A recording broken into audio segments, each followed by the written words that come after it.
Students, hi, this is Mr. Bob. In this video, we're going to apply the concepts of energy, the equations, and the different types of forms, and the law of conservation of energy and what we just learned about LOL diagrams to solve some complex situations.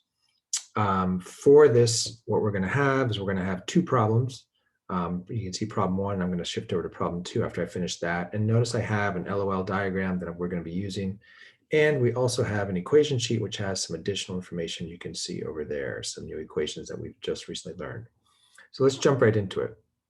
For this problem, I'm just going to paraphrase it. You have Stella dropping a physics textbook from a height of about 2 meters. And we're assuming air resistance is negligible, and it's asking us to do three things. Asking us to draw an LOL diagram. It defines point A and B, and it defines the system. And then we're going to use the LOL diagram to write a law of conservation of energy equation. That's what we've done before in the previous problem set. But then we're going to go further. We're actually going to apply numbers and solve for a certain value, in this case, the book's speed. So let's jump right into it. First, let's draw an LOL diagram for this situation. So we have this textbook that is being released from a point above about 2 meters above the surface of the Earth. And point A is just after it's released. And point B is just before it hits the ground. And the system is said to be the book and the Earth. So as usual, we're going to list the system first. That's step one of an LOL diagram. Step two, at point A, what kinds of energies do we have? Well, it's just after the book is released. So that means there's no kinetic energy yet. Also, there's no coiled springs involved in this problem at all. So we can put an X here. We can actually also put an X here. Also, notice there's no air resistance involved, right? Okay, so that means, and there's no friction because it's not in contact with any surfaces for the length of the problem. So we can get rid of the fact that we know there's not going to be any dissipated energy. So at the start, all the energy it has is gravitational potential energy, and you can decide how many boxes you make this. It's not going to be so important in this case, but what's more important is the trend that you carry forth here, because right before it hits the ground, it's essentially at the surface of the Earth. Therefore, the gravitational potential energy we know is 0 at the end. And so all of that gravitational potential energy it had initially is now become kinetic energy. So we could draw something like this. So there, we've done part A. Part B says, using your LOL diagram, write a law of conservation of energy equation that's appropriate for the situation. So I'm just going to look at this. And in position A, we have some amount of gravitational potential energy initially. And we know that that equals, at position B, the final kinetic energy. Boom, we've done part B. Part C, what is the book's speed the moment before it hits the ground? Okay, so now we have to kind of call into the equations that we have of how to calculate the certain amount of energy when it has gravitational potential energy and kinetic energy. So looking over here at an equation sheet, we know the gravitational potential energy. We know that delta EP equals mg delta h. But what I want to say to you is if the surface of the Earth is defined as the 0 point and you're measuring all your heights with reference to the surface of the Earth, then we can actually write this as this way, because any number minus 0 is that same number. Okay, so that helps us with this problem, because then we can put in m mass times the acceleration due to gravity times the height, the initial height for the left side, and that we can equate that to the kinetic energy, which we have down here, which is 1/2 mass times speed squared. So at this point, what we're going to do is we're going to solve for the speed. Okay, and to do that, we can divide both sides by mass. And notice the masses cancel. And then we can also, let's just rewrite that down here. So g times the initial height equals 1/2 v squared. So if I get v squared by itself, I can then multiply both sides by 2. And then what do I get? 2 times the acceleration due to gravity times the height equals the final speed squared. This is final, actually. We should be clear about that. Okay. Interesting thing to note here is the final speed does not depend on the mass of the object. And in fact, you already knew that, because if we neglected air resistance, we did that in the fall, right? All our kinematics equations don't have any masses involved. So this kind of comes back to the same idea that in the absence of air resistance, all objects accelerate at the same rate. So it doesn't matter what the mass of the object is. In this case, I didn't have to give you the mass. Okay, so if I plug in the numbers here, 2, and I'm using 10 for the acceleration due to gravity in this problem. And the height is, what is the height? 2 meters. Okay, so 2 times 10 times 2, what do we get there? 2 times 10 times 2, we get, that's not what we get, 40 meters squared second squared equals final velocity squared. Now, obviously, we're not going to leave it at that. We will take the square root of both sides. I don't really like that equal sign. Let me clean that up a little bit. It says meter squared per second squared equals VF squared, and there's the square root. Okay, so square root of 40, I mean, we know that's between 6 and 7, right? So it's probably gonna be like 6.2. Let's just get a correct answer here. 6.3. So the final speed of the box or the book just before it hits the surface of the earth is 6.3 meters per second. And I just want to emphasize again the power of analyzing this from an energy perspective. You could do this problem again via kinematics, and you get the same answer. But in some ways, sometimes an energy analysis is an easier way to go. It's a more straightforward way to analyze a problem. And I think you're going to see that here. Next problem. So let me just kind of come back up here, make sure we answered everything. It looks like we did. Check mark on part C. Let's go to problem 2. Problem 2 is a little more complicated. Notice in problem 2, we have a block that starts out here at A, compressed against the spring. We've got this ramp, and basically it compresses the coiled spring at the start, and then we release the block in the spring, and the spring pushes out on the block, comes back to its natural position. The block moves, slides across the floor, slides up the ramp, and then at the top of the ramp continues sliding. And part B shows it's sliding at that higher elevation, moving along with some sort of speed greater than 0. Okay, so let's go ahead and draw the LOL diagram as it says. So again, this time we have a coiled spring, so we have to take that into account. Let's first figure out what our system is. It says our system is the spring, the block, and the earth. Okay, and it's also important to note that there's no friction, right? No friction between the surfaces, air resistance is negligible. Okay, that's really key. If there's no resistive forces, no friction forces, then we know what? That right away, there's no dissipated energy going on here. Very good. Mechanical energy is going to be conserved, is another way of saying it. So what kind of energy does it have at the start? Well, it starts from rest. So if it's at rest, there's no moving energy, so kinetic energy is 0. Gravitational potential energy, it's at the surface, right, that lower surface, so there's no gravitational potential energy. So again, all the energy at the start is in one kind of energy. In this case, it's spring potential energy. You could choose how many boxes you make this. I'm going to make it 5. And what happens? At the end, we take a snapshot at the very end, and it looks like we have the box at a higher elevation moving along. The spring is back at its natural position, so there's no spring potential energy.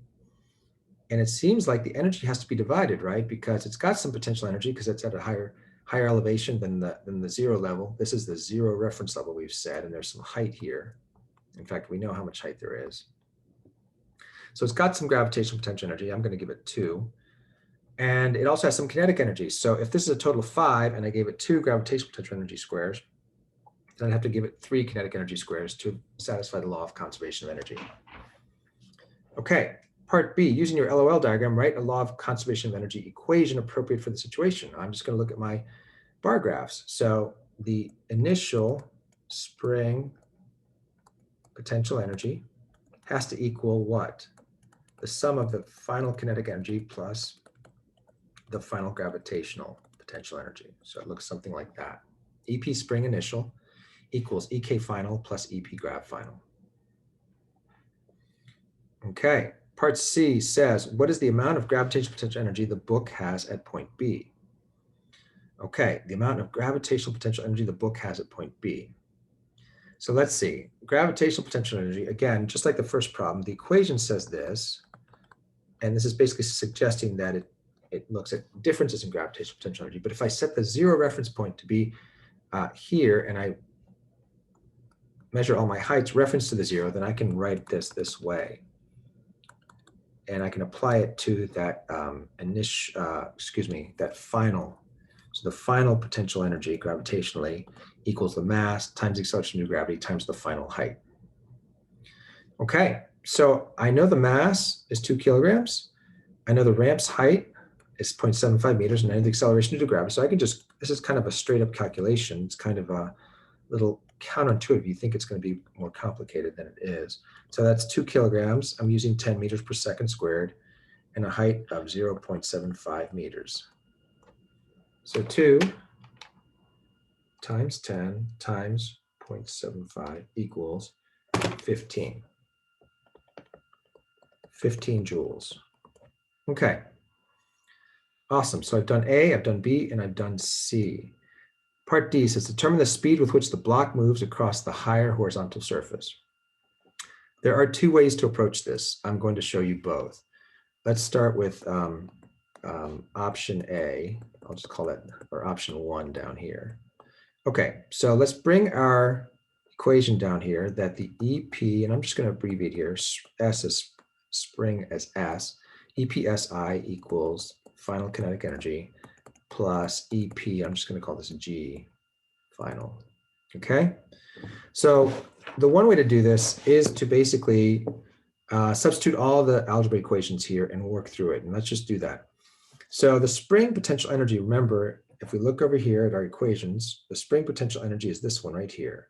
So that equals 1/2 times the spring constant K times the displacement of the spring from its natural position. So 1/2 K delta X squared equals final kinetic energy is 1/2 mass final speed squared. And you know what? I'm just going to keep this as, no, you know what? I'm going to put the term out there just because I may not have asked you part C in a question. And so you probably want to make sure you can do it this way. Okay, let me make sure this is really clear. VF squared. Okay, all I did is I substituted the different equations for the different types of energies, right? Okay, what am I looking for? I'm looking for speed. So I'm going to solve for VF, right? This is what I'm looking for. So solve for final velocity. Okay, so what would I do? I would bring this term over. I'm going to bring this term over to this side. Okay, so let's do that. So I have 1/2 K delta X squared minus mg times final height equals 1/2 mvf squared. Okay, and then to get the vf squared by itself, I would basically multiply by 2 over m is what I'm doing. Divide by 1/2 m, that's the same thing. Okay, so when I do that, I get vf squared equals, let me distribute that 2 over m. So that means that's going to be k delta x squared over m. The 2's cancel there. And then the next term is going to be minus 2gh final because the m's cancel. So it looks something like this. Okay. And so now I can plug in the numbers. Final velocity squared equals, the spring constant is given as what? 650 newtons per meter.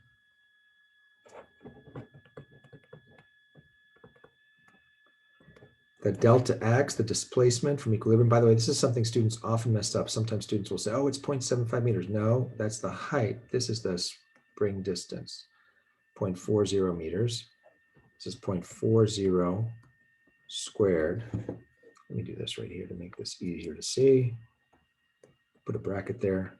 Divided by the mass is 2 minus 2 times 10 times the height final, which is 0.75.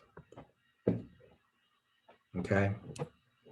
So if we crunch that all in our calculator, let's go ahead and do that. 650 times 0.4 squared divided by 2. So this term is 52 joules, and 2 times 10 times 0.75, 15. Okay, so VF squared equals 37 joules. And then obviously the last step, I could take the square root of both sides and I could get the final velocity to be whatever the square root of 37 is. We know it's going to be just over 6. because the square root of 36 is 6. So square root, I'm going to guess 6.1. Yeah, 6.1 meters per second. Okay, so let me back up there. Notice what we did there is we kind of went down this route of taking that law of conservation of energy equation, then plugging in all the letters and then solving for it. This is a very powerful way to do this. And for some of you, this may be like the best way. I do want to show you another way that I've found students find helpful. And this way involves making a table. So let's make a quick little table here. In this table, we're going to try and account for all the types of energies at the different moments. So I have total energy. That's always going to be the rightmost column. I'm going to have total energy at A, and let me make one more row here, and at B. And then I also have, what are the types of energies I have here? I have kinetic, and I have gravitational, and I have spring, okay? So I make this table, and I try and fill in everything I can for point A, which is pretty easy. If I look back at my thing, I know that the kinetic energy was 0 at the beginning. I know that the gravitational potential energy was 0.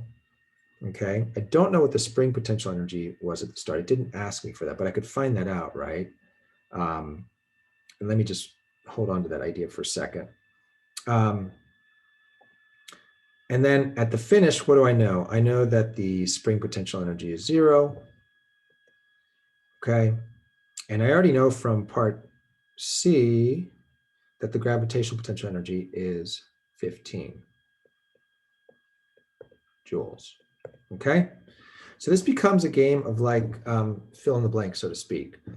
And the key idea here you want to remember is that this, if there is no dissipated energy, right? If no energy, let me back up. If no energy enters or leaves the system, right? Then the law of conservation of energy says the total energy before has to equal total energy later on. So those two boxes in yellow have to be the same number in this case. And that's really key for us to solve it this way. So what I could do is now I could basically solve for the spring potential energy at the beginning. And that's 1/2 K times the displacement squared. So 1/2 650 newtons per meter times 0.40 meters squared. When I do that, I get the spring potential energy initially. Let's just make sure. I think I know what it's going to be, but you always want to check. Yep, 52 joules. Okay, so this is 52 joules. So notice all these, this spring potential plus gravitational potential plus kinetic has to equal that, right? So what does that mean? That means that this total energy is 52 joules. And if this is 52 joules, we also know that this must be 52 joules, okay? And so notice now I can more quickly and easily figure out how much kinetic energy I'm looking for this value in blue here, right? And we know that spring plus gravitational plus kinetic has to equal total. So this becomes kind of a straightforward game of 0 plus 15 plus x equals 52. Solve for x. Well, x is going to be 37 joules. So I put in 37 joules here. And then I can use the kinetic energy equation, because again, we're trying to solve for the final speed. I can basically use this equation and solve for final velocity. And I'll do that really quickly here. I'm going to do like 3 steps in one. The final velocity squared equals 2 times the kinetic energy final divided by the mass. When I plug in these numbers, 2 times 37 divided by 2, what do I get? I get 37, right? And just really quickly, let's just make sure we understand kind of the similarities between these two. Notice what I have here. This, I'm here, and I'm here. I've gotten to the same step. Notice what I have also, this is kind of interesting. In blue here, here's my 52 term in my equation when I worked it out this way. The 52 term appears here. Here's the 15 joules. Here's the 15 joules. So I'm getting the same numbers, just kind of approaching it a little differently in terms of how I plow through it. Okay, in the end, the result is the same, 6.1 meters per second. So I hope you see the power.